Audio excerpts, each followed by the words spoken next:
کچھ مزید خبریں شامل کرتے ہیں۔ وینزویلا میں تباہ کن زلزلے میں ہلاکتوں کی تعداد 920 تک پہنچ گئی ہے۔ 4300 سے زائد افراد زخمی ہیں۔ متعدد رہائشی اور کمرشل عمارتیں زمین بوس ہو چکی ہیں۔ ملبے تلے دبے افراد کو نکالنے کے لیے ریسکیو آپریشن جاری ہے۔ وینزویلا میں ہولناک زلزلے سے قیامت خیز تباہی، ہلاکتوں کی تعداد 235 تک پہنچ گئی۔ 4000 سے زائد افراد زخمی، ہزاروں لاپتہ ہیں۔ اموات کی تعداد میں اضافے کا خدشہ ہے۔ کاراکس اور قریبی ساحلی شہر لاگوئر میں ہر طرف تباہی کے مناظر ہیں۔ سینکڑوں عمارتیں ملیہ میٹ ہو چکی۔ مقامی حکام کے مطابق ملبے تلے دبے افراد کی آوازیں سنائی دے رہی ہیں۔ امدادی کارروائیاں جاری ہیں۔ ایک بچے اور ایک خاتون کو ملبے سے زندہ نکال لیا گیا۔ بڑی تعداد میں لوگ بے گھر ہو گئے، سڑکوں پر رات گزارنے پر مجبور ہیں۔ بجلی اور مواصلات کا نظام درہم برہم ہو گیا۔ انٹرنیٹ سروس کی بندش نے افراتفری بڑھا دی۔ ملک بھر میں ایمرجنسی نافذ ہے۔ فلپائن کے جنوبی علاقے میں زلزلے نے زمین ہلا دی۔ امریکی جیولوجیکل سروے کے مطابق زلزلے کی شدت ریکٹر اسکیل پر 6.7 ریکارڈ کی گئی تھی۔ زلزلے کا مرکز منڈاناؤ جزیرے کے قریب شہر سارنگی سے 21 کلومیٹر جنوب مغرب میں تھا۔ USGS کے مطابق زلزلے کی گہرائی 65 کلومیٹر تھی۔ ابتدائی اطلاعات کے مطابق کسی فوری سونامی یا وارننگ کا اجرا نہیں کیا گیا۔ کسی بڑے جانی یا مالی نقصان کی اطلاعات بھی موصول نہیں ہوئیں۔ اور بلوچستان کے مختلف علاقوں میں زمین لرز اٹھی۔ زلزلے سے شہریوں میں خوف و ہراس پھیل گیا۔ محکمہ موسمیات کے مطابق شدت 5.0 ریکارڈ کی گئی۔ زلزلے کا مرکز کوہلو سے 65 کلومیٹر شمال مشرق میں، جبکہ گہرائی 18 کلومیٹر ریکارڈ کی گئی۔ زلزلے سے کسی جانی یا مالی نقصان کی اطلاع موصول نہیں ہوئی۔ آبنہ ہرمز میں سنگاپور کے جھنڈے والے مال بردار جہاز پر نامعلوم سمت سے حملہ کیا گیا۔ حملے سے جہاز شدید نقصان پہنچا۔ برطانوی بحری نگرانی کے ادارے UK میری ٹائم ٹریڈ آپریشن نے حملے کی تصدیق کر دی ہے۔ امریکی حکام نے دعویٰ کیا کہ حملہ ایران کے پاسداران انقلاب نے کیا، تاہم وائٹ ہاؤس کے مطابق تحقیقات جاری ہیں۔ حملے میں کوئی جانی نقصان نہیں ہوا اور نہ ہی کوئی ماحولیاتی نقصان ہوا۔ اسرائیل اور لبنان کے درمیان مشترکہ فریم ورک پر معاہدہ طے پا گیا۔ لبنانی حکام نے اسرائیل کے ساتھ مشترکہ فریم ورک کے متن پر اتفاق ہونے کی تصدیق کر دی۔ الجزیرہ کے مطابق اسرائیل اور لبنان کے درمیان امن معاہدے کے فریم ورک پر دستخط ہو گئے ہیں۔ اسرائیل اور لبنان میں دستخط واشنگٹن میں امریکی سالیسی میں ہوئے۔ فریم ورک میں فوری سیکیورٹی اقدامات اور مستقبل کے مذاکرات کا روڈ میپ شامل ہے۔ امریکی وزیر خارجہ کا کہنا ہے کہ اسرائیل اور لبنان ایک فریم ورک پر پہنچ چکے ہیں۔ امید ہے کہ فریم ورک سے لبنان میں امن کے لیے پیش رفت ہوگی۔ ایران نے آبنہ ہرمز سے گزرنے والے بحری جہازوں پر حملے کیے۔ ایران کے فائر کیے گئے ایک ڈرون سے مہنگے کارگو جہاز کو نقصان پہنچا۔ امریکی صدر ڈونلڈ ٹرمپ کا ٹروتھ سوشل پر پیغام، لکھا کہ ایرانی حملے کا شکار کارگو جہاز آبنہ ہرمز سے گزرنے میں کامیاب ہو گیا۔ ایران کے فائر کیے گئے بقیہ 3 ڈرون ہم نے مار گرائے۔ ٹرمپ نے لکھا کہ ایران احمقانہ طور پر جنگ بندی معاہدے کی خلاف ورزی کر رہا ہے۔ امریکہ اور خلیجی ممالک کا ایران کے خلاف مشترکہ اعلامیہ جاری کر دیا گیا ہے۔ امریکہ اور خلیج تعاون کونسل کے وزارتی اجلاس میں ایران کے بیلسٹک میزائل اور ڈرون پروگرام کو علاقائی سلامتی کے لیے خطرہ قرار دیا گیا۔ وزراء نے امریکہ ایران مفاہمتی یادداشت کا خیر مقدم کیا اور پاکستان قطر کے ثالثی کے کردار کو تسلیم کیا۔ اعلامیے میں کہا گیا ہے کہ ایران کے ساتھ کوئی بھی تجارت معاہدے کی پاسداری سے مشروط ہوگی۔ آبنہ ہرمز میں بحری نقل و حرکت کو علاقائی سلامتی کے لیے ضروری قرار دیتے ہوئے کسی ٹول یا فیس کو مسترد کر دیا گیا۔ ایران نے امریکہ اور خلیج تعاون کونسل کے مشترکہ اعلامیے کو مسترد کر دیا۔ ایران نے اعلامیے کو اشتعال انگیز اور غیر ذمہ دارانہ قرار دے دیا۔ ایرانی وزارت خارجہ کے بیان میں کہا گیا کہ خلیج میں امریکی افواج کی موجودگی خطے میں تقسیم اور عدم استحکام کا باعث ہے۔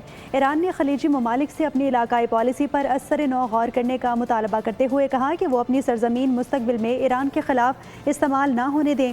ایران نے آبنہ ہرمز میں عدم استحکام کا ذمہ دار امریکہ، اسرائیل اور ایران پر حملوں میں شریک ممالک کو قرار دیا۔ واضح کیا کہ آبنہ ہرمز میں بحری آمد و رفت عمان کے ساتھ جنگ بندی یادداشت کے مطابق ہوگی۔ بلومبرگ کی رپورٹ میں انکشاف کیا گیا ہے کہ عمان نے یورپی ممالک کو آگاہ کیا ہے کہ آبنہ ہرمز سے گزرنے والے بحری جہازوں پر نیویگیشن اور ماحولیاتی تحفظ کی خدمات کے بدلے فیس عائد کی جا سکتی ہے۔ تاہم عمانی حکام کا کہنا ہے کہ بین الاقوامی بحری قوانین کی پابندی جاری رہے گی اور فیصلہ حتمی نوعیت اختیار نہیں کر سکا۔ آبنہ ہرمز سے متعلق نیا نظام، بحری جہازوں پر فیس کی تجویز۔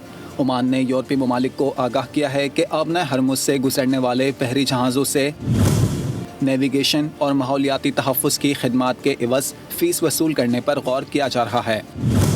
بلومبرگ کی رپورٹ کے مطابق عمانی حکام نے واضح کیا ہے کہ آبنہ ہرمز میں جنگ سے پہلے والی صورتحال کی مکمل واپسی ممکن نہیں۔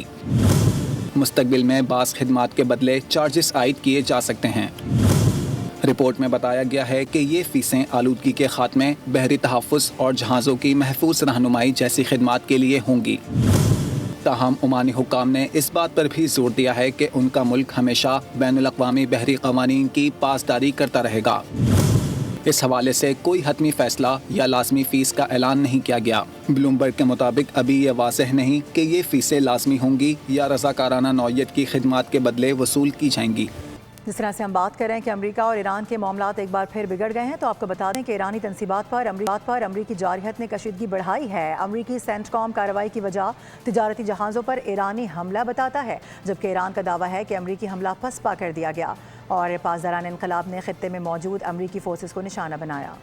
کے بعد ایران اور امریکہ میں پھیڑ جھڑپ ہو گئی۔ امریکہ نے ایرانی تنصیبات پر بمباری کر دی۔ سینٹ کام کے مطابق ایران نے آبنہ ہرموز میں کمرشل جہاز پر ڈرون داغا۔ جواباً امریکہ کو کارروائی کرنا پڑی۔ امریکی طیاروں نے ایران کے میزائل اور ڈرون اسٹوریج کے مقام اور ساحلی ریڈار سائٹس کو نشانہ بنایا۔ سینٹ کام نے واضح کیا کہ امریکی افواج آبنہ ہرمز سے گزرنے والے تجارتی جہازوں کے لیے محفوظ گزرگاہ کی فراہمی اور رابطہ کاری جاری رکھے ہوئے ہیں اور ایران کے ساتھ طے شدہ معاہدے کی مکمل پابندی کو یقینی بنانے کے لیے امریکی فوج موجود اور چوکس رہے گی۔ ادھر ایران نے امریکی وار ٹالنے کا دعویٰ کیا کہ حملہ آوروں کو پسپا ہونے پر مجبور کر دیا۔ امریکی حملے کے جواب میں خطے میں موجود امریکی فوج کو نشانہ بنایا، تاہم سینٹ کام کی جانب سے حملے کی تصدیق یا تردید سامنے نہیں آئی۔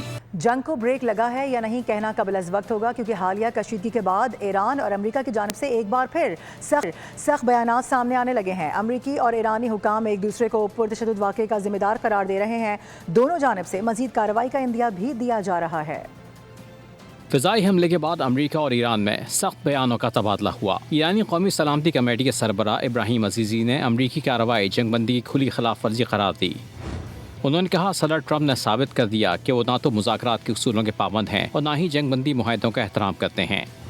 ان کے مطابق ایسی غیر ذمہ دارانہ کارروائیاں امریکہ کے لیے ہمیشہ پسپائی اور پشیمانی کا باعث بنتی ہیں۔ ایرانی عہدیدار نے واضح کیا کہ الزام تراشی کا کھیل اب مزید نہیں چل سکتا اور امریکہ کو اپنے اقدامات کے نتائج کا سامنا کرنا ہوگا۔ دوسری جانب ایران پر فضائی حملوں کے بعد نائب صدر جے ڈی وینس کا رد عمل بھی سامنے آیا۔ انہوں نے کہا تشدد کا جواب تشدد سے دیا جائے گا۔ اگر ایران کو ایم او یو کے عمل درآمد کے طریقہ کار سے متعلق کوئی اختلاف ہے تو وہ براہ راست رابطہ کر سکتا ہے۔ ماہرین کہتے ہیں خطے میں بڑھتی ہوئی اس کشیدگی نے صورتحال کو مزید حساس بنا دیا ہے۔ وزیر اعظم شہباز شریف کہتے ہیں کہ آج اقوام عالم میں پاکستان سفیر امن کے طور پر جانا جاتا ہے۔ پاک نیوی کی پاسنگ آؤٹ پریڈ سے خطاب میں کہا کہ قیام امن کا صحرا فیلڈ مارشل کے سر جاتا ہے، جن کی انتھک محنت کی بدولت ایران امریکہ معاہدہ ممکن ہوا۔ انہوں نے کہا کہ جدید دور کے تقاضوں کے تحت پاک نیوی کو مؤثر قوت بنانے کے لیے پرعزم ہے۔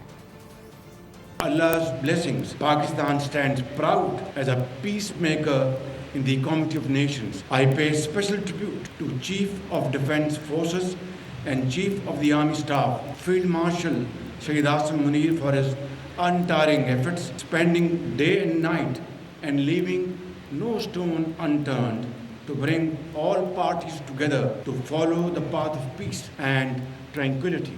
Today, the right of free passage and freedom of navigation are no longer luxuries but have become an absolute necessity for the entire world.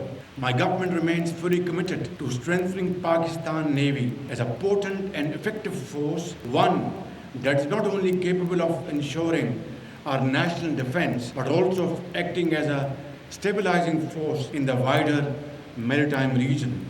Our eastern neighbor, having suffered a humiliating setback during the 4-day conflict in May last year, has increasingly resorted to covert tactics and use of proxies in an attempt to undermine the hard-earned peace and stability of our country. The entire Pakistani nation stands shoulder to shoulder with its brave armed forces.